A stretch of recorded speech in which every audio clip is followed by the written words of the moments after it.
নবাব মনসুর আলী খান পাতৌদির ছেলে বলিউড সুপারস্টার সাইফ আলী খানের বাড়িতে হামলা ও তাকে ছুরি দিয়ে আঘাতের ঘটনায় নড়েচড়ে বসেছে মুম্বাই পুলিশ। বুধবার মধ্যরাতে নবাব পুত্রের ওপর এই নৃশংস হামলার অন্তত ৩০ ঘণ্টা পর এ ঘটনায় জড়িত সন্দেহে এক ব্যক্তিকে আটক করা হয়েছে।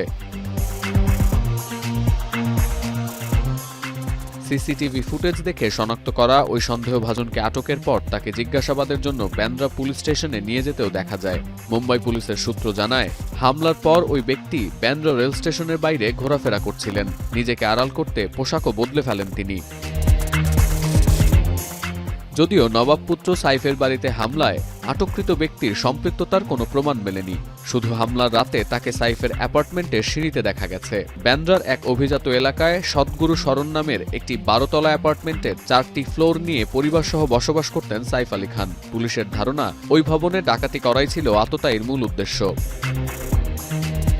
পুলিশ আরও বলছে, সাইফের কোনো একজন গৃহপরিচালকের সহায়তায় ওই সন্দেহভাজন বাড়ির ভেতরে ঢুকতে পেরেছিল।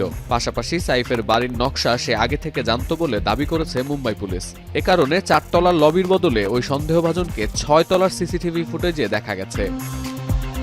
বুধবার রাতের হামলার পর সাইফ আলী খানকে মুম্বাইয়ের লীলাবতী হাসপাতালে নেওয়া হয়। চিকিৎসকদের সাথে যোগাযোগের পর হিন্দুস্তান টাইমস জানায়, সাইফের পরিবারের সদস্য ও বিশেষ মেডিকেল বোর্ডের সাথে আলোচনার পর তাকে আইসিইউ থেকে জেনারেল ওয়ার্ডে নেয়ার পরিকল্পনা চলছে।